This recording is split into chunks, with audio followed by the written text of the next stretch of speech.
নমস্কার বন্ধুরা। এই পৃথিবীতে সাম্প্রতিক বিভিন্ন যা ঘটনাবলী ঘটছে এবং যে ইতিহাস আমাদের এখনো পর্যন্ত জানা গেছে,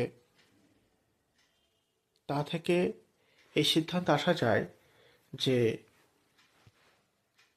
পৃথিবীতে অনেকগুলি ধর্ম আছে, এটা ঠিক, কিন্তু ঈশ্বর, আল্লাহ বা গড, বা বলা যায় বিভিন্ন ধর্মীয় আরাধ্য বলে যেগুলোকে মেনে চলা হয়, সেগুলির কোনো অস্তিত্ব বাস্তবে নেই।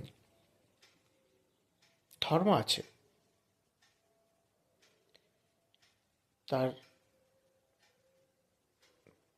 প্রমাণ তো দেখা যায় মানুষের মধ্যেই। এক ধর্মের মানুষ এক ধর্মের মানুষের সঙ্গে হানাহানি করছে কিভাবে, সেগুলো দেখে।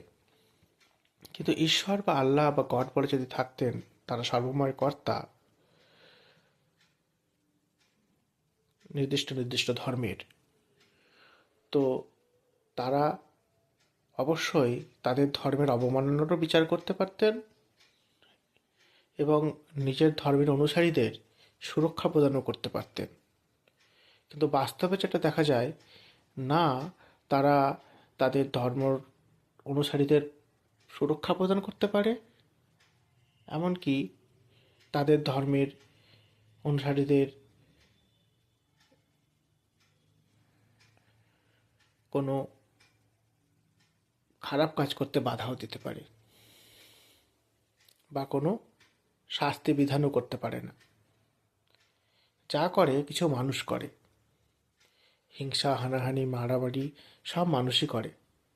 ঈশ্বর বা আল্লাহ বা গড বলে তারা কিছু অস্তিত্বও নেই, যার অস্তিত্ব নেই তার কিছু করারও সম্ভব নয়।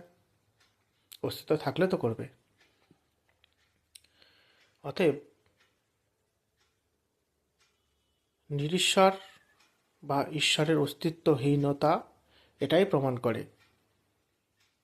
যে এ পৃথিবীতে মানুষকে মানুষ হয়েই একমাত্র বাঁচতে হবে। কোনো একজন যার কাল্পনিক শক্তির উপর বিশ্বাস করে নয়, কোনো একজন কাল্পনিক শক্তি যদি বাস্তবিক অস্তিত্ব থাকতো, অবশ্যই তার ধর্মের সুরক্ষা তিনি প্রদান করতে পারতেন, কিন্তু বাস্তবিক তা নেই।